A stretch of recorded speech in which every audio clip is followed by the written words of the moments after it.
Boa noite, igreja. Que a graça e a paz do nosso Senhor e Salvador Jesus Cristo possa ser com todos. Amém. Amém. Nos aproximamos da reta final de Hebreus.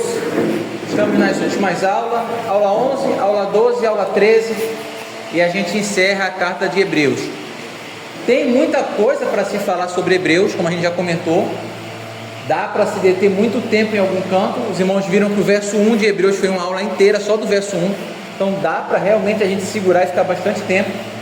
Mas não é o nosso objetivo ser tão exaustivo assim. Não queremos esgotar por completo Hebreus.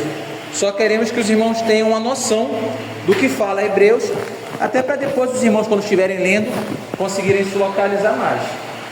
Recomendo que quem não leu Hebreus ainda, leia. Chegue em casa, sente, pegue a Bíblia numa linguagem que seja mais acessível para o irmão. Tem aí a Nova Almeida atualizada, que é mais fácil. A NVI é mais fácil ainda. Tem a NTLH e outras traduções que são traduções muito boas, que a gente consegue ler e consegue entender. Às vezes a nossa dificuldade não é nem teologia, é o português mesmo, um português arcaico. A gente lê e é muito complicado. Então é bom a gente ter traduções mais simples. A gente tem aquele negócio que isso é a palavra de Deus. Se for assim, não te mandei eu. Se for assim, é a palavra de Deus. Tem que ter esses verbos conjugados dessa maneira esquisita. Mas isso aí é conversa, tá? Vamos começar então com o nosso versículo de 2 Pedro 3,18. Vamos lá?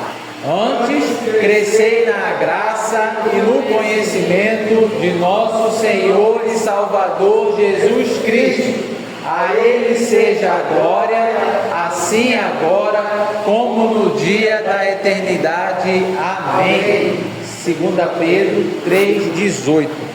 O nosso objetivo hoje, irmãos, é andar por 3 capítulos. Capítulo 8, capítulo 9 e capítulo 10. Mas a gente enxugou bem, de forma que cada capítulo tem 4 slides. Então é 4 por 8, 4 por 9, 4 por 10. 12 slides, eu acho que a gente termina antes de 1 hora. Não vai ser tudo que o capítulo tem, mas vai ser bom. Uma recapitulação. Do capítulo 1 ao capítulo 6, a carta de Hebreus, ela fala quem Cristo é. Nós já comentamos isso nos outros dias. Cristo é superior a Moisés, ele é superior a Josué, ele é superior a Arão, ele é superior aos anjos. Cristo é o unigênito de Deus, ele é a palavra, ele é o ápice da revelação de Deus, é o suprassumo do que se esperava, é a consumação da revelação. Tudo isso é falado do capítulo 1 ao capítulo 6. Depois que o autor mostrou para a gente quem Cristo é, no capítulo 7 ele vai falar o que Cristo fez, que foi semana passada. Ele vai mostrar ainda que Cristo, ele é um antítipo de Melquisedeque. Nós falamos que existe o tipo e o antítipo. O tipo é alguma coisa do Antigo Testamento que simboliza algo do Novo Testamento. Então existe um termo técnico chamado tipo. Por exemplo, Jesus mesmo fala que da mesma forma que a serpente de bronze foi levantada, ele deveria ser levantado numa cruz. É uma referência à passagem lá de Números, eu acho que é Números 36, 32, 31, por ali, não me lembro, onde haviam serpentes, e Deus fala para Moisés: faz uma serpente de bronze, coloca sobre uma haste. Números 21, né?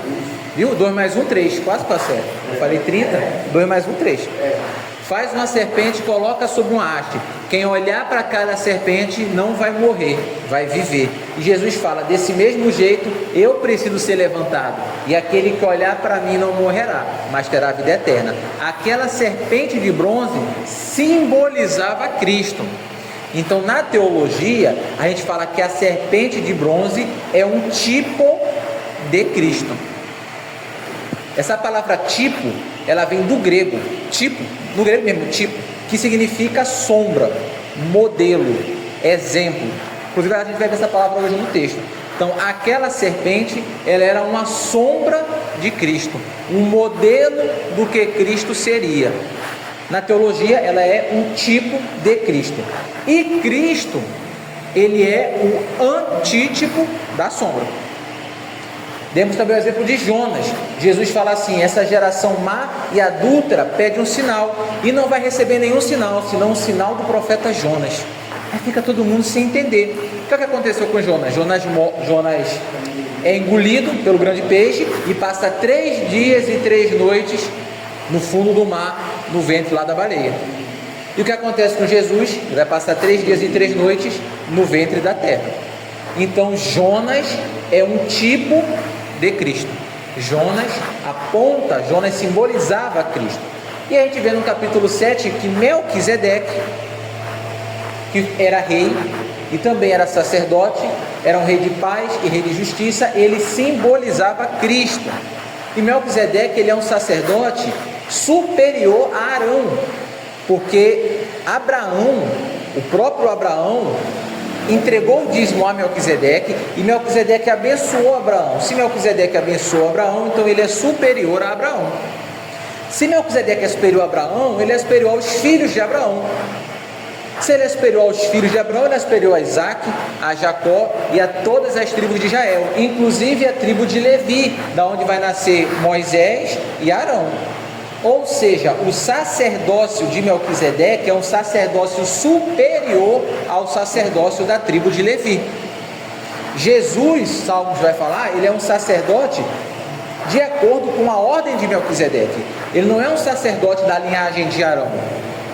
Ele é um sacerdote segundo Melquisedeque, que é um sacerdócio que vem pela promessa, não por uma linhagem de sangue. Isso tudo foi semana passada, é só recapitulação, para quem não estava aqui, para não se perder na aula de hoje, né? Então, a gente viu também que quando você muda o sacerdote, você precisa mudar a lei, porque esta lei, ela ensina como este sacerdote vai funcionar. Se eu tenho um sacerdote de outro tipo, ele precisa obedecer outro tipo de lei.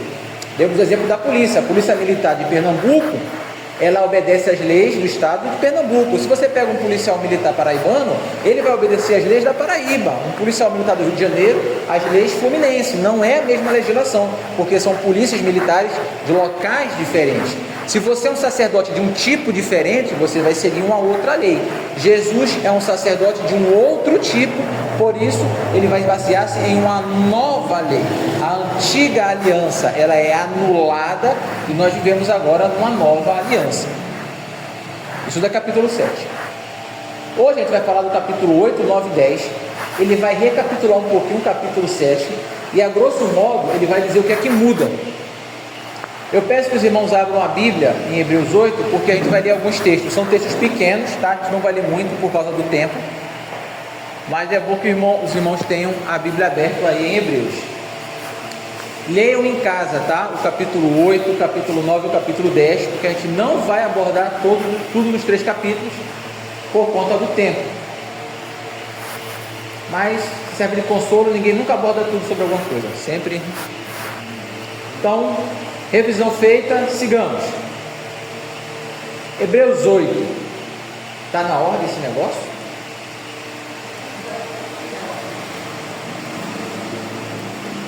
Porque às vezes ele pula alguns slides. Agora sim. Hebreus 8, do verso 1 ao verso 2. O que é que ele vai dizer? Que Cristo é mediador de uma nova aliança superior. Então é a primeira grande informação de Hebreus. Cristo, ele é o mediador de uma nova aliança que é superior à antiga. E ele vai dar algumas informações. Jesus, ele está à direita de Deus. Ele é ministro do verdadeiro tabernáculo, porque o tabernáculo que havia aqui na terra não era o tabernáculo verdadeiro. O tabernáculo que tinha aqui na terra, ele era uma sombra, ele era um tipo, um exemplo do tabernáculo que havia nos céus.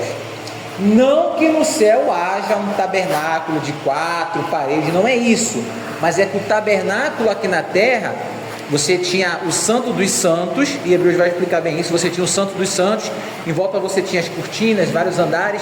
Era para mostrar para o homem que você precisava seguir um caminho para chegar até Deus. Isso era um símbolo do que estava no céu. Jesus não precisou seguir um caminho aqui na terra para chegar na arca, onde estava o Senhor. Ele fez isso no céu. Ele está com o Senhor no céu. Então ele está à direita de Deus no verdadeiro tabernáculo, não na cópia aqui da terra. Compreendemos? Franziu assim, eu não sei se vocês vão entender. É o escuro. O sacerdote de Cristo, portanto, ele é um sacerdócio celestial e perfeito. Já falamos sobre essa palavra mediador. O mediador, mesíter em grego, era essa figura que, quando havia questões judiciais, ele precisava intermediar. Era o negociador. Vamos dizer assim, né? Na polícia você tem um negociador. O bandido sequestra alguém, aí vai o negociador. É alguém que ele vai conversar com o bandido para tentar convencer ele a se entregar. Então, a grosso modo, o negociador, ele tenta fazer um meio termo ali.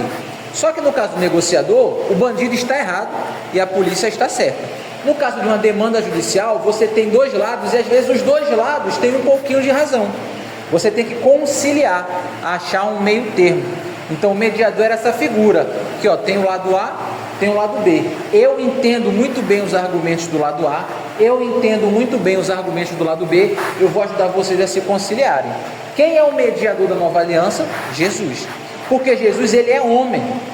Como homem, ele viveu, sofreu, foi tentado, então ele entende o nosso lado. Ele consegue comprar o nosso partido, mas ele também é Deus. Como Deus, ele entende de todas as coisas de Deus, do poder, da glória, da santidade, então ele consegue comprar o lado de Deus. Ele é a pessoa perfeita para estar no meio do caminho e fazer, vamos dizer assim, esse acordo de paz, e fazer esse meio termo. Ele é a pessoa perfeita, porque ele é Deus, mas ele também é homem. Se fosse qualquer outro homem, por exemplo, a Igreja Católica tem o costume de orar para Maria, pedir para que Maria interceda por ela, né? Rogai por nós pecadores agora e na hora de nossa morte. Maria é a... Sim, Maria tem até um termo em grego para isso, eu acho que é Theotokos, eu acho, uma coisa assim, mãe de Deus. Mas enfim, Maria, ela aparece como uma intermediária, alguém que vai interceder a Deus por você. Só que a Bíblia, ela dá essa função a Jesus, ao Espírito Santo, não a Maria, não aos santos, que a Igreja Católica considera. E mesmo que Maria tivesse a capacidade de ouvir nossas orações e de rogar a Deus por nós, ela é uma excelente representante do ser humano, mas de divino ela não tem nada. Então ela poderia ser o melhor ser humano que já pisou sobre a terra, Maria, poderia ser ela. O maior ser humano que já pisou na terra foi Maria, por exemplo. Mas ainda assim é só um ser humano, não tem nada de Deus. Então ela não seria o mediador perfeito, diferente de Cristo, que é o mediador perfeito, porque alguns católicos dizem que ela intercede por nós a Jesus e Jesus pede ao Pai. Eles têm essa ideia que Maria, ela vai ajudar o ser humano a chegar até Deus.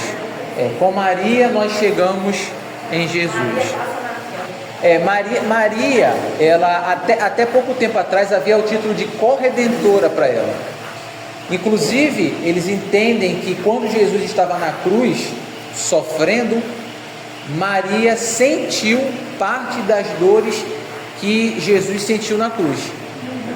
Por quê? Tem um texto lá em Apocalipse, a gente vai ver esse texto, de uma mulher que dá à luz a um filho, e esse filho é Jesus. E eles falam, essa mulher é Maria. Depois essa mulher aparece cheia de glória, sobre as estrelas, sobre o sol, e fala, está vendo? É Maria glorificada. Só que essa mulher tem dores de parto. E a Bíblia fala que as dores de parto são fruto do pecado. Mas eles também falam que Maria não tem pecado. Então se aquela mulher é Maria, Maria tinha pecado para ter dores de parto. Então, como Maria não tinha pecado e aquela mulher é Maria, o que eles dizem? Que aquelas dores de parto que ela sentiu não eram as dores de parto, mas eram as dores do Cristo crucificado. De certa forma, é como se Maria tivesse uma mãozinha ali na obra salvífica de Cristo. Eles vão dizer que não. É igual a adoração. Eles falam que não adoram os santos.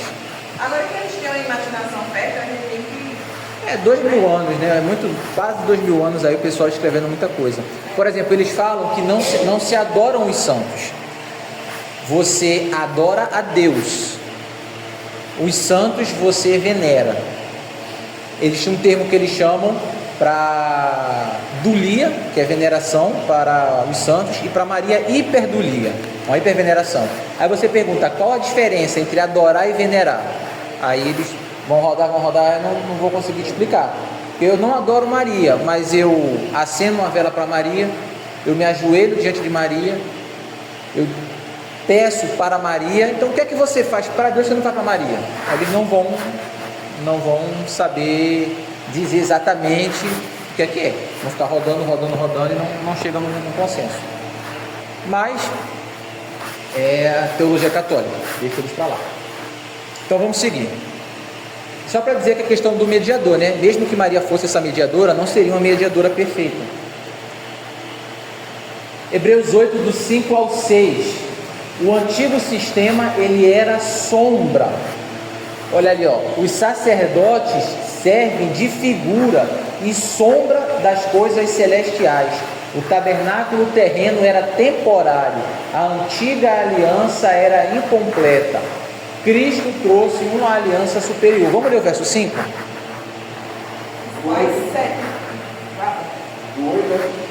Capítulo 8, verso 5. Os quais servem de exemplo e sombra das coisas celestiais, como Moisés divinamente foi avisado, estando já para acabar o tabernáculo, porque foi dito: olha, faze tudo conforme o modelo que no monte se te mostrou. Os sacerdotes do Antigo Testamento, e aí o sacerdote vai simbolizar todo aquele serviço, eram sombras das coisas celestiais. E ele dá o exemplo, ele fala para Moisés. O que foi dito para Moisés quando Moisés estava no monte? Moisés, faz as coisas conforme o modelo que se te mostrou. A palavra modelo ali em grego é tipo, daí o tipo. Moisés faz as coisas segundo o modelo, segundo o exemplo, uma coisa que aponta para outra. Então o que Moisés viu que ele deveria fazer era um exemplo da realidade, não era o real, era uma sombra. O Antigo Testamento, a Bíblia toda, irmãos, ela é cristocêntrica. A Bíblia gira em torno de Jesus. Jesus é o eixo principal da Bíblia. O Antigo Testamento todo só tem uma função: mostrar Jesus, a criação do mundo e o pecado do homem, e como Deus vem trabalhando no homem até chegar em Jesus. Primeiro na família de Adão e Eva através de Sete, depois Noé, depois pega a Sem, da família de Sem vem Abraão, Isaac e Jacó, as 12 tribos de Jacó, que nunca ficou muito bem certo, a tribo de Judá, a família de Davi, Jesus. Então o Antigo Testamento mostra o que aconteceu para Jesus vir. Os evangelhos contam Jesus aqui, e depois Atos e as cartas vão mostrar os ensinamentos sobre Jesus. Tudo gira em torno de Cristo. Então guardem isso.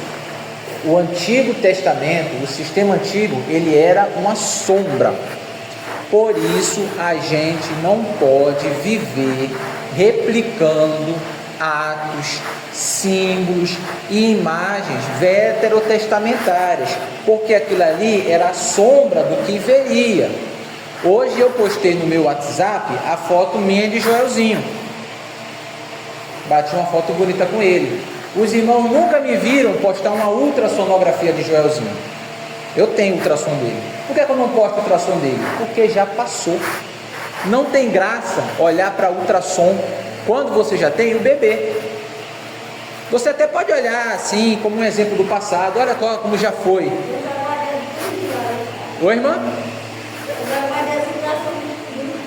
Então, a gente guarda tal, mas você não fica. Olha só, isso aqui é meu filho. Você não vai mostrar a ultrassonografia. Você vai mostrar a criança. A ultrassom, por quê? Porque a ultrassom é só uma sombra do que a criança vai ser. Meu irmão está com a esposa grávida. O bebê está para nascer final desse mês. Fizeram uma ultrassom doido para ver a criança. O menininho botou o pé no rosto, não conseguiu ver o rosto da criança. Mas é aquela empolgação para ver a ultrassom, para ver aquela imagem manchada e borrada. Porque você não tem nada e agora você tem uma imagem. É manchada e é borrada, mas é alguma coisa. Mas por melhor que seja o ultrassom, ela perde todo o valor dela no segundo que aquela criança nascer. Quando o pequeno Asaf sair da Lavínia, sair da mamãe dele, acabou a época da ultrassom. Ninguém mais está preocupado com ultrassonografia. Isso você guarda para, sei lá, se fosse uma menina para mostrar nos 15 anos dela, essa é minha gravidez, a gestação. Ninguém olha para a ultrassonografia. O Antigo Testamento é a mesma coisa. Toda aquela simbologia de Levíticos, derramar o óleo sobre o sacerdote, acender aquele candelabro, a arca da aliança, os véus, tudo aquilo eram símbolos das coisas que viriam. Uma vez que Cristo veio e que trouxe essa realidade, não existe mais motivo para você fazer isso. Quando o sacerdote era consagrado, você derramava um óleo especial sobre a cabeça dele. Aquilo representava a descida do Espírito Santo. Quando Davi vai ser ungido rei, Samuel vai lá e derrama óleo sobre a cabeça dele. Aquilo representava o Espírito Santo descido sobre ele. Quando que isso se concretizou? No dia de Pentecostes, quando o Espírito Santo desceu sobre nós. Então não faz mais sentido, vamos consagrar que o irmão vai ser diácono, o irmão vai ser pastor, bota meu óleo, eu derramo um óleo na cabeça dele, porque eu estou jogando o símbolo de uma coisa que aconteceu quando ele se converteu. Eu estou andando para trás. É igual voltar a fazer sacrifício, ou querer guardar alguma coisa da lei. Eu estou vivendo debaixo de uma nova lei. Então, as coisas da antiga aliança são da antiga aliança. Por exemplo, eu acho muito legal a Arca da Aliança. Eu acho maneiro. Tem um filme do Indiana Jones que ele vai atrás da Arca da Aliança. Eu gosto, acho bonito, acho legal a ideia, o conceito. Mas aonde que o Espírito do Senhor habita agora? Em mim. Não faz o menor sentido eu construir uma réplica da Arca da Aliança e colocar na minha igreja. Tem igreja que usa a réplica da Arca da Aliança. As pessoas ainda usam. Aqui, a gente tem a igreja aqui que usa. Tem na fachada da igreja a Arca da Aliança. Tem uma Arca da Aliança na fachada. Não faz sentido. Por quê? Porque você está dando glória, de certa forma, a um símbolo de algo que já passou. Meu irmão, não está mais lá, está em você. Você quer usar um símbolo? Nós temos o fogo, representa o Espírito Santo, a pomba. Você pode usar ali uma arvorezinha por causa do grão de mostarda que representa o reino de Deus. Existem símbolos que nós usamos ainda. Tem o símbolozinho do peixe que as pessoas usam. A presença de Deus dentro da arca, né, que eram também as tábuas do 10 mandamentos. Isso. Elas já estão aqui, né? Não tem mais sentido. Então, realmente, Replicar a arca. o Antigo Testamento era a sombra. É por isso que a gente não entra com bandeira de Israel na igreja. E a gente vai ver mais sobre isso quando a gente chegar em Apocalipse. A gente não entra com bandeira de Israel, a gente não usa aquelas roupas de sacerdote, a gente não derrama óleo quando alguém vai ser consagrado ao ministério, a gente não tem uma dieta seletiva, não sacrifício, porque tudo aquilo ali era sombra. Pastor, vale a pena eu estudar isso? Vale.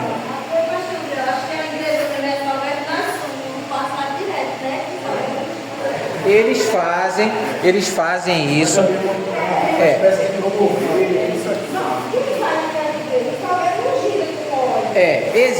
Existem duas situações. Uma é a ignorância, às vezes a pessoa não sabe, e também existe a malandragem.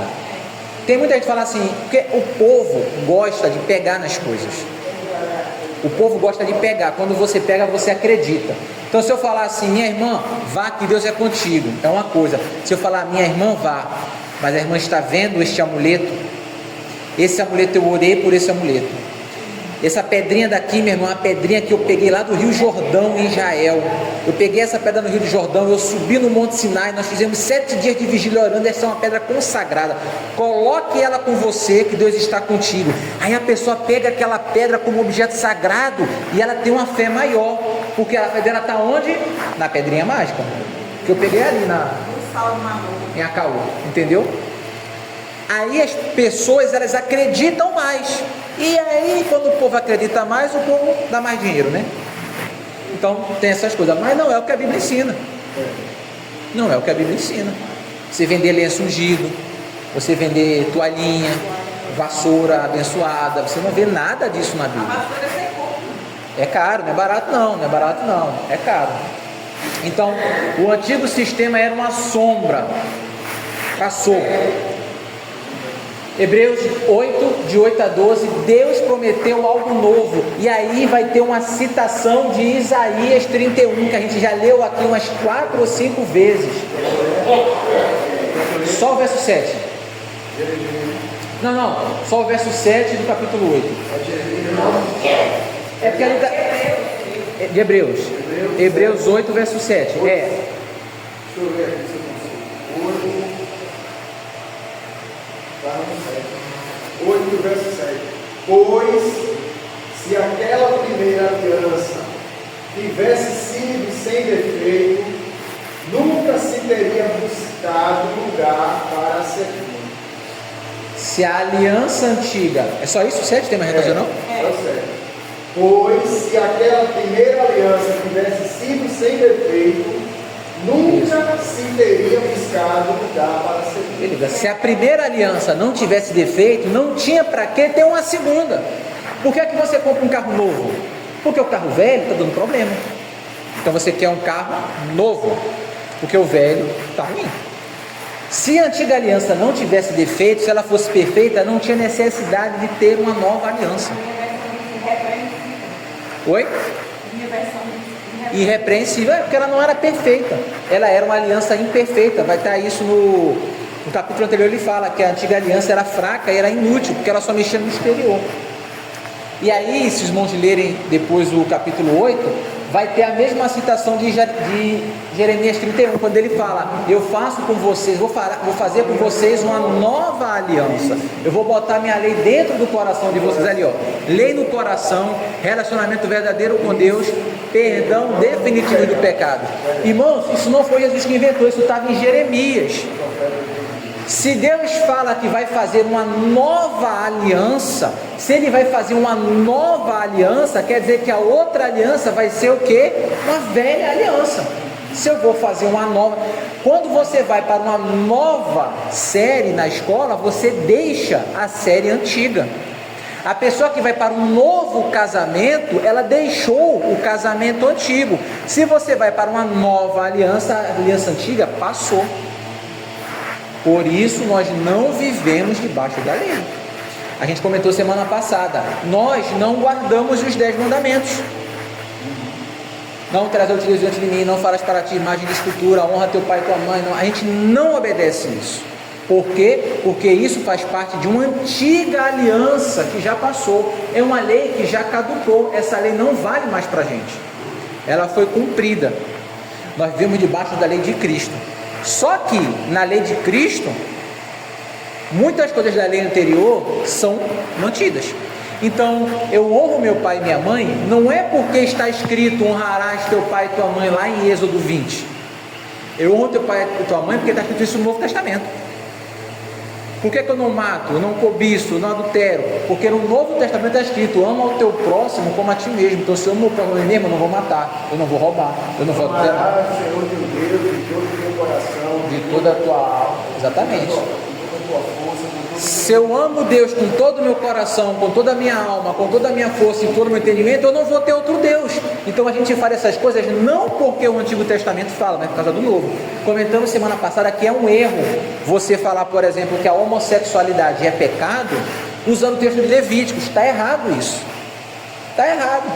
Ah, gente, homossexualidade é pecado. Por quê? Porque aqui em Levíticos está errado. Está errado. A homossexualidade é pecado? É, mas não é por causa de Levíticos. Porque Levíticos pertence a uma lei que já foi cumprida.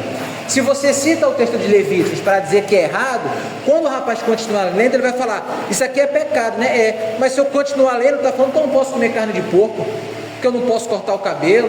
E aí? Aí você fica sem ter o que responder. Porque você está dizendo uma coisa verdadeira, usando o texto errado. Então, a justificativa dos homossexuais é isso, que eles seguem lendo o texto. Exatamente. Muitas igrejas, existe um livro chamado Entre a Cruz e o Arco-Íris. É um livro muito legal. É de uma jornalista que fez esse livro. Ela começa a pesquisar a questão da homossexualidade. Então ela vai entrevistar vários pastores e ela vai entrevistar vários homossexuais para falar sobre o assunto, e vai entrevistar crente que teve problema com homossexualidade também. É um livro muito legal. E uma das questões que um dos homossexuais defende é isso. Ele fala, poxa, a igreja, e ele fala isso, usa versículo fora de contexto e um monte de coisa. A gente, é um livro bom, quem puder ler, Entre a Cruz e o Arco-Íris, muito legal. A gente não pode defender doutrina baseada no Antigo Testamento. O Antigo Testamento serve para a gente ter exemplos para a nossa vida, não para a doutrina. É o tipo. Exatamente, ele é só um tipo, só uma sombra. Pastor, isso é pecado? Por que é pecado? Porque lá em Êxodo, lá em Levíticos, já está furado o argumento daí para frente. Pode ser pecado? Pode ser pecado. Mas se o teu argumento está no Antigo Testamento, em um versículo específico, é complicado. Não estou dizendo que a gente não possa usar. Pastor, mentir é pecado? É. Mas se eu falar assim, vamos ver. Aí você pega uma história do Antigo Testamento para ilustrar. Aí, legal, é válido, é justo. O Antigo Testamento vai trazer exemplos de vida que nos ajudam a compreender o Novo. Mas você não pode amarrar a tua doutrina num versículo. Esse versículo fala isso, por isso tal coisa é pecado. Não é bem por aí. Tem que ter uma base no Novo Testamento.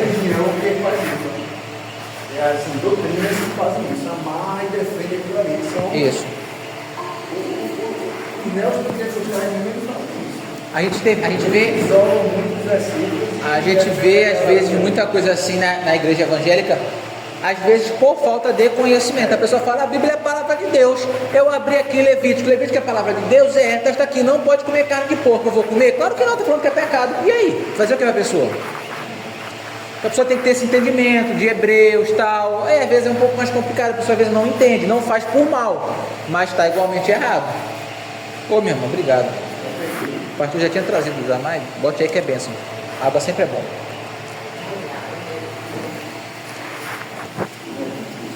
Então, irmãos, que fique claro isso. Deus prometeu algo novo. Fique tranquilo no seu coração. Não vivemos pelo Antigo Testamento.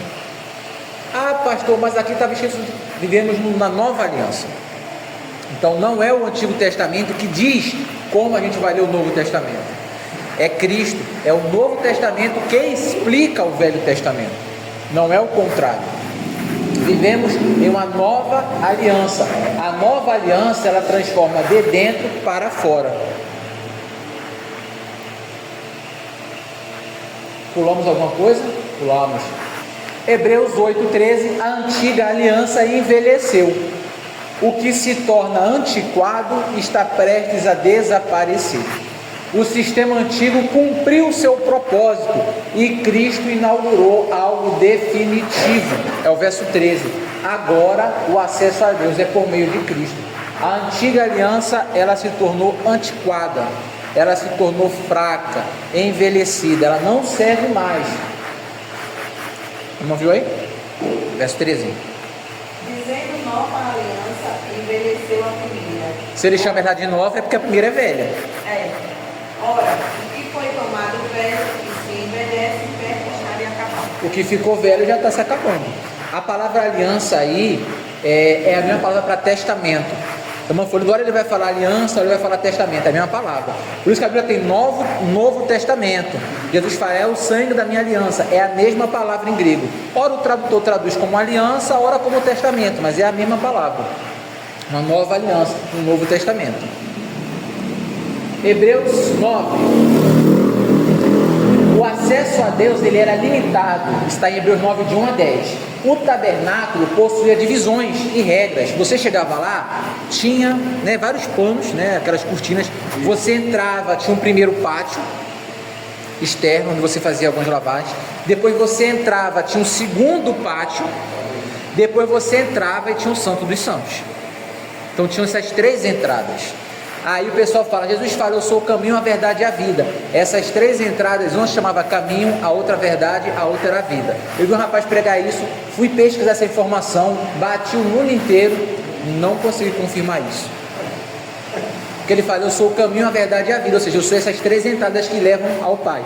Faz sentido, mas eu não consigo confirmar essa informação. Procurei, virei a internet toda E deve ser alguma coisa do judaísmo, mas não achei nenhuma fonte confiável que dissesse isso.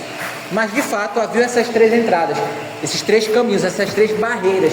O que é que isso mostra para a gente, essas barreiras? Hebreus explica. Isso mostra que o acesso a Deus era limitado. Você não chega em Deus. Você vai, opa, tem uma porta aqui. Você passava, opa, tem uma segunda porta. Você passava, opa, tem a terceira porta. Depois da terceira porta está a arca. Olha só a distância de você para Deus. O tabernáculo possuía divisões e regras. O Santos dos Santos era restrito e sacrifícios eram repetidos continuamente. Agora eu vou pedir para a gente ler o verso do 8 ao 10. Isso.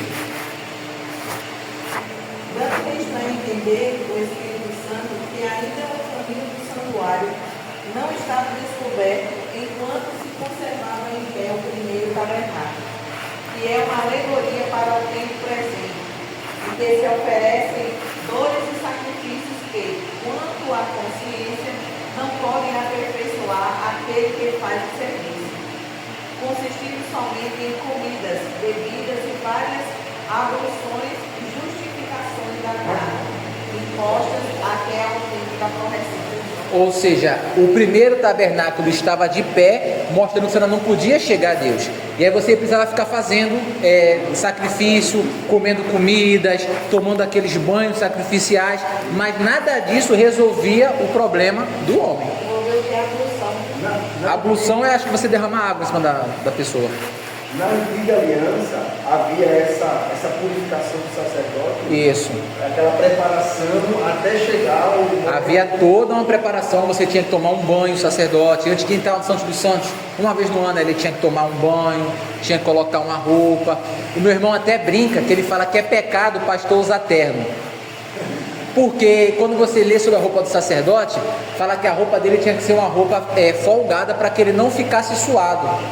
O sacerdote não podia ficar suado, para não entrar diante de Deus suado e sujo. Ele tomava banho e botava uma roupa fresquinha, para estar diante de Deus fresquinho e limpinho. Aí ele fala, aí vem o crente, quer pregar de terno todo suado, Deus não gosta disso. Ele fala isso brincando, mas eu falo, rapaz, é verdade. É um paralelo interessante.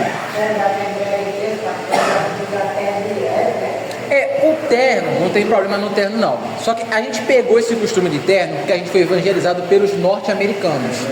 E os norte-americanos foram colonizados pelos ingleses. Lá é muito frio, é uma cultura mais rígida, mais séria. Então o pessoal usa terno porque faz frio. Quando o americano veio para cá, ele trouxe a cultura dele. Você vê, se não olhar a Igreja Batista Capunga, o Seminário Batista Teológico Equatorial, o prédio é bem pontudo. Por que é um prédio pontudo? Porque lá nos Estados Unidos os prédios são pontudos, porque neva. Então a neve cai e escorre para fora. Se o telhadinho for assim, a neve cai e fica em cima e faz peso e quebra o teu telhado. Aqui não neve, então a gente bota só laje, não bota nem telhado. Então é a cultura deles. Precisa ser pontudo por conta da neve. Então eles trouxeram a cultura. E a gente, quando estuda missões, tem que aprender a levar o evangelho, não a cultura. E aí eles trouxeram o evangelho, mas também trouxeram a cultura. Então, pastor prega de terno, tem que estar bem arrumado, diante de Deus, beleza. E aí entrou na nossa cultura. Só que às vezes isso acaba se confundindo, e as pessoas passam a entender que o pastor tem que usar terno, que só está certo se for de terno, que você só pode subir ali na frente se for terno, que isso aqui é mais santo. Não, na Assembleia Santa. Tem igrejas que tem esse costume. Na Assembleia de Deus, o pastor presidente, ele não chama nenhum presbítero dele, nenhum evangelista sem gravata. Não pode barba, não pode barba. Não só na Assembleia de Deus, não. Algumas igrejas batistas são assim. Você não vai. Outra coisa, vou abrir um parênteses aqui. A gente chama de altar às vezes, mas na prática não é altar. Porque o que era o altar? O altar era o local onde você oferecia o sacrifício. Qual o sacrifício que a gente oferece ali? Nenhum. Na igreja católica, eles oferecem um sacrifício, porque na igreja católica, na hora da ceia, que eles chamam de comunhão, o padre ora, ele consagra a hóstia e eles entendem que aquilo se transforma realmente no corpo de Cristo. Então, quando você está comungando, quando você come a hóstia ali e o padre bebe o vinho, no entendimento católico, o sacrifício de Cristo está se repetindo. O sacrifício está se repetindo. Então, lá na frente é um altar, porque Cristo está sendo sacrificado novamente. Por isso é altar. Isso aqui não é altar, porque nada está sendo sacrificado aqui. O termo técnico para isso aqui é ambão. Ninguém chama de ambão. Já vi pastores dizer também plataforma. A gente chama de plataforma, a gente chama de palanque, palco. O termo para o lugar mais alto dentro de uma cerimônia religiosa é ambão, mas ninguém usa. Vai chamar de plataforma, não, aqui no púlpito, aqui na frente. Mas é perigoso chamar de altar, porque quando você fala altar, aí o pessoal pensa o quê? Altar, santo. Na igreja que a gente fazia parte lá no Rio, tinha uma irmã que estava passando pano na igreja. E aí quando chegou na hora de passar pano no púlpito, ela foi perguntar à minha mãe se não tinha um outro pano, porque ela queria usar um pano especial para passar óleo no púlpito. Um pano era para passar óleo em tudo, mas para passar óleo no púlpito tinha que ser um pano especial. A mãe disse: não, minha irmã, passa qualquer pano aí. Ela disse: não, porque da igreja que eu vim era assim.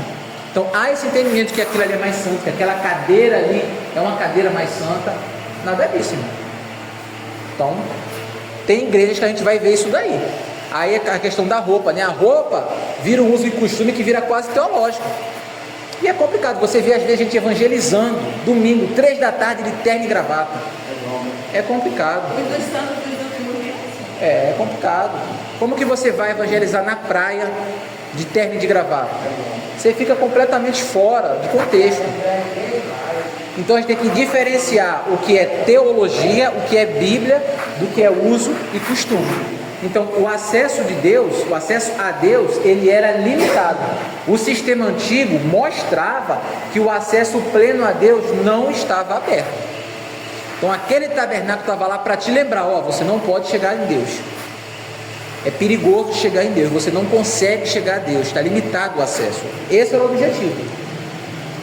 Cristo entrou no verdadeiro Santos dos Santos, está do 11 ao 12. Cristo entrou no Santos dos Santos uma vez por todas. Ele não entrou em um santuário terreno, ele entrou direto na presença do próprio Deus, não com sangue de animais, mas com o seu próprio sangue. Ele conquista a redenção eterna. E aí o texto vai falar da diferença do sangue de bode para a diferença do sangue do próprio Filho de Deus. Por isso que o sacrifício de Cristo é um sacrifício muito superior.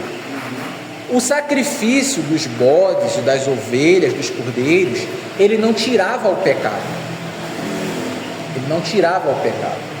Porque se ele efetivamente tirasse o pecado, e Hebreus vai explicar isso para ele, se ele tirasse o pecado, Cristo não precisaria ter vindo.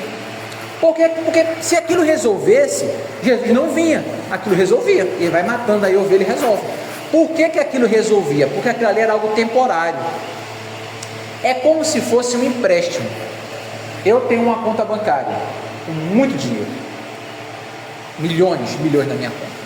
Aí eu vou e falo com o gerente: seu gerente, isso aqui é mago da amiga minha, se ela precisar de dinheiro emprestado, pode emprestar à vontade para ela, que se ela não pagar, eu pago. O gerente sabe que eu tenho dinheiro. A irmã Magda vai chegar lá e falar: eu queria 500, queria 1.000. Ele vai falar: tome, meu irmão, leve, depois você me paga. Mas leve, porque se ela não pagar, quem é o fiador? Gabriel. Ele tem. Mas se a minha conta fosse zerada, não ia rolar. Porque ele ia falar: eu vou para Deus dessa mulher, depois ela não vai me pagar, eu vou levar calote. É mais ou menos a mesma coisa. Deus aceitava aqueles sacrifícios porque ele estava olhando para Cristo. Aquele sacrifício era como se dissesse: olha, eu confio que Deus vai resolver o meu problema de algum jeito, que eu não sei como é que é. E matava aquele cordeiro. Era um sacrifício que apontava para Cristo. E Deus, ele ia tolerando o pecado do povo, porque ele sabia que um dia o sacrifício verdadeiro seria feito. A justiça da conta de Cristo iria ser depositada em nós. Mas se não tivesse essa conta, não ia ter depósito, não ia ter justiça. Nós somos salvos olhando para trás. A gente olha para um Cristo que já veio. Eles eram salvos olhando para frente, olhando para um Cristo que viria. Mas se o Cristo não viesse, aquele sacrifício não ia valer de nada. Então o sacrifício em si ele não resolvia, ele apontava para Cristo. O sangue nos purifica de forma verdadeira. O sangue de Cristo purificará a nossa consciência. Sacrifícios antigos purificavam externamente. Cristo purifica o interior. O problema do pecado é tratado de forma definitiva. Bora ler o verso 13 do capítulo 9. Porque se o sangue dos touros e bodes e a cinza de uma novilha esparzidas sobre os imundos os santifica quanto à purificação da carne. Continua. De novo. Porque se o sangue dos touros e bodes e a cinza de uma novilha esparzidas sobre os imundos os santifica quanto à purificação da carne, quanto mais o sacrifício que pelo Espírito Eterno se ofereceu a si mesmo, imaculado a Deus, purificará as vossas consciências de obras mortas para servirdes ao Deus vivo. Então, se o sangue de uma novilha, de um cordeiro, se as cinzas, se todo aquele ritual purificava a sua carne, se o sangue de uma cabra, de um bode, pode purificar a sua carne, quanto mais o sangue de Cristo poderá purificar a sua consciência. Os sacrifícios antigos, eles purificavam o exterior. O de Cristo é muito maior, então ele vai dentro. Por isso que ele é completo, porque ele transforma o teu coração. A gente leu lá em Jeremias 31, na promessa da nova aliança: eu vou dar para vocês um novo coração, eu vou colocar a minha lei dentro do coração de vocês. A lei não vai estar mais numa pedra, ela vai estar dentro do coração. Então é diferente. Ele fala: eu vou fazer uma aliança com vocês diferente da que eu fiz com os teus pais quando eu tirei do Egito, porque aquela aliança eles invalidaram. A que eu vou fazer vocês não vão conseguir invalidar. Então a nova aliança a gente não consegue quebrar ela, porque Deus coloca dentro da gente. Já a antiga o pessoal conseguiu quebrar. Por isso a gente está numa situação bem melhor. E aí, Cristo morreu só uma vez. Cristo foi oferecido só uma vez. E aí, entre outras coisas, é uma questão que se fala contra aquele entendimento católico. Se na Eucaristia Cristo está sendo novamente sacrificado, como é que a gente entende essas questões de ele ter morrido só uma vez? Cristo ele morreu só uma vez. O homem morre uma vez, depois vem o juízo. Cristo morre uma vez para lavar os pecados. O sacrifício ele era constante, você sempre tinha que estar fazendo. O de Cristo foi definitivo. Bora ler ali o verso 22 e o 23. Isso. Quase todas as coisas, segundo a lei, se purificam com sangue, e sem derramamento de sangue não há remissão. Era necessário, portanto, que as figuras das coisas que estão no céu se purificassem com tais sacrifícios, mas as próprias coisas celestiais com sacrifícios superiores a estes. Então vamos lá. Na lei a gente purificava as coisas com sangue. Sem sangue não há remissão de pecado. O preço do pecado é morte. Para tirar o pecado tem que ter derramamento de sangue. Então era com sangue que você purificava, você fazia aquelas lavagens, tudo envolvia a morte dos animais. Aí, o que é que ele fala? Era necessário que a figura das coisas celestes, o que era a figura? O tabernáculo, essas coisas eram as figuras, eram símbolos, né? Os símbolos, eles eram purificados com sangue, mas o que é real, ele é purificado pelo sacrifício de Cristo. Os irmãos pegaram a ideia? A dificuldade está mais no português. Às vezes uma outra tradução fica mais fácil de entender, mas é isso que ele está falando. O sacrifício de Cristo, ele tem esse poder remissor. Vamos agora para Hebreus 10, ele continua falando, olha: sacrifícios repetidos não aperfeiçoavam. Hebreus 10, 1 ao 4. A lei tem sombra dos bens futuros. Os sacrifícios eram contínuos, mas nunca removiam plenamente o pecado. O sistema antigo, ele apontava para algo maior. Ele efetivamente não tirava o pecado. Era um símbolo de algo maior que viria. E aí, lê do 16 ao 21. Esta é a aliança que farei com eles. Ele está citando novamente Jeremias. Esta é a aliança que farei com eles depois daqueles dias, diz o Senhor. Porei as minhas alianças, porei as minhas leis em seus corações e as escrevereis em sua mente. Então, primeiro, a lei não vai ficar mais na pedra, ela vai ficar no seu coração e na sua mente. O que é a lei na mente? A mente vai falar aí de você entender, de você compreender, saber o que você está fazendo. E a lei no coração é você ter o desejo por ela. Então Deus vai botar a lei no nosso coração, nós vamos amar a lei do Senhor, nós vamos ter desejo pela lei do Senhor, e Ele vai botar a lei também na nossa mente, nós vamos compreender. Jesus ele fala: eu não chamo vocês mais de servos, mas eu chamo vocês de amigos, porque o servo não sabe o que o Senhor faz. Agora a gente não é mais servo, a gente é amigo, e ele explica as coisas para o amigo. Porque Deus pode chegar assim, ó, é isso e acabou, porque não interessa, não devo satisfação para vocês. Mas ele fala: eu não vou mais tratar vocês como servo, eu vou tratar como amigo. Vocês vão entender, eu vou explicar, vocês vão me conhecer. Por isso que a Bíblia fala que a vida eterna é conhecer e prosseguir em conhecer o Senhor. Então, a nova aliança, diferente da velha, coloca a lei de Cristo, não a lei do Sinai, a lei de Cristo. Coloca ela no seu coração e coloca ela na sua mente. E acrescenta: dos seus pecados e iniquidades não me lembrarei mais. Olha lá um trema em iniquidade, nem tem mais trema. Dos seus pecados e iniquidades não me lembrarei mais. Quando o Senhor perdoa, Ele esquece pecado, Ele não lembra, Ele não traz a memória, Ele não passa na cara. O ser humano é que faz isso. Você me perdoa? Você fala: eu perdoo. Aí depois está passando a tua cara. É aquela situação. Você vai trazer isso para a discussão de novo? Então você não perdoou. Não é assim que Deus faz. A Bíblia fala, acho que é Malaquias, que Ele joga os nossos pecados no mar. Joga alguma coisa no mar, aquilo vai afundando, afundando, afundando, você vê, depois some e acabou, e você não acha mais. Deus joga os nossos pecados no mar.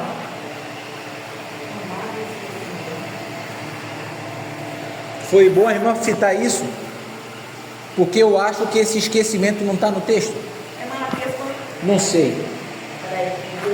Eu acho que é só no mar. Eu acho que não tem mar do esquecimento. Eu já vi alguém comentar isso, que a gente fala mar do esquecimento, mas é só mar. Mas eu não tenho certeza. A irmã falou, disse, vou comentar.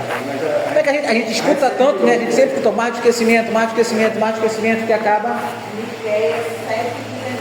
Miqueias 7,19. Aí agora a irmã vai achar uma versão com mais esquecimento, será?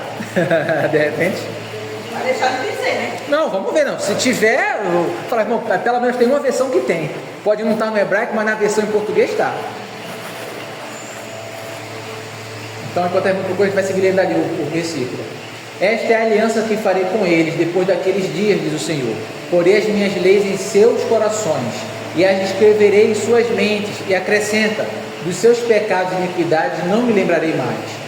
Onde estas coisas foram perdoadas, não há mais necessidade de sacrifício pelo pecado. Portanto, irmãos, temos plena confiança para entrar no Santo dos Santos, pelo sangue de Jesus, por um novo e vivo caminho que Ele nos abriu por meio do véu, isto é, do seu corpo, pois temos um grande sacerdote sobre a casa de Deus. Quando Jesus morre, o véu do templo se rasga. Aquele véu simboliza a separação de Deus e do homem, mas aquele véu simboliza o corpo de Cristo. Ele fala ali, olha, abriu por meio do véu, isto é, do seu corpo.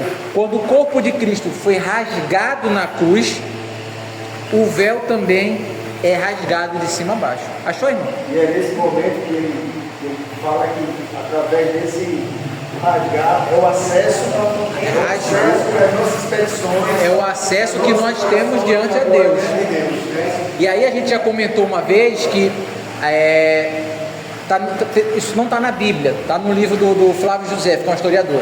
Parece-me que aquele véu do templo da época de Jesus era um véu grosso, trançado de ouro, com mais de 1 palmo de grossura. Imagina uma cortina de 1 palmo de grossura.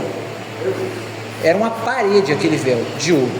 Eram não sei quantos sacerdotes. Não é, a gente fala véu, você pensa um paninho, algo fino. Não, era um negócio grosso, um palmo de grossura, pesado, com trança de ouro. Ouro é um metal. Era um negócio que não se rasga aquilo ali. Aquilo não se rasga. Mas quando Cristo morre na cruz, aquilo se rasga de cima até embaixo. E isso acontece na hora do sacrifício. Ele morre na hora que o cordeiro deveria ser imolado. Então havia um sacerdote lá para o sacrifício. E todo mundo viu aquele véu se rasgando. Por quê? A partir daquele momento estava aberto o caminho. Ali inicia-se a nova aliança. A gente pode dizer que o sacrifício lá de Abraão, quando pegou lá o cordeiro que estava preparado, é um tipo de Cristo, porque Isaac encaixa muito bem. Isaac, ele ia ser sacrificado, mas no lugar de ser sacrificado, foi providenciado um cordeiro para morrer no lugar de Isaac. Mas o interessante é que Abraão, antes de subir, Abraão, ele diz, Deus proverá. quando eles perguntam, né? Nós iremos, ele e o menino, nós iremos e voltaremos. Mas a Bíblia fala, eu acho que é em Hebreus, capítulo 11, que Abraão tinha fé que Deus poderia ressuscitar Isaac. Então na cabeça de Abraão, ele ia matar Isaac, e ele sabia que Deus ia trazer Isaac de volta. Ele tinha essa fé, não, eu vou matar, mas Deus vai trazer ele de volta, sem nunca ter tido um registro de ressurreição na Bíblia. Se eu vou matar, Deus vai trazer ele de volta. Só que Deus não deixou ele matar, né? Quando ele levanta, o anjo do Senhor fala a Abraão, e aí o anjo do Senhor pode ser uma cristofania, pode ser o próprio Cristo falando ali. A gente já comentou sobre isso esses dias. Abraão, mostre a tua mão, porque eu sei que você não me negou o seu único filho. Então o anjo ele estava falando, era o próprio Deus com ele. Você não me negou o seu próprio filho. E aí ele vai e coloca um cordeiro. É interessante. Mancleres, achou o versículo? Miqueias 7,19 Almeida. Miqueias 7,19.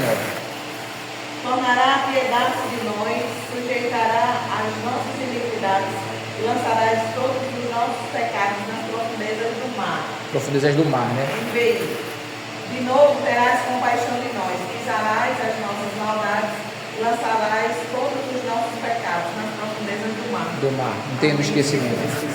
É que às vezes alguém fala e aí entra e a gente vai repetindo. Vai repetindo e fica. Mas isso não muda, né? Não muda a teologia. O fato é que vai ser lançado no mar e que a gente não vai. E ele não vai se lembrar mais. Exatamente, o foco é esse. Acabou. E eu não trouxe, faltou a figura do dever de casa. Mas é interessante. Coloca lá, coloca lá. Depois eu posto lá no grupo. Irmãos, é isso.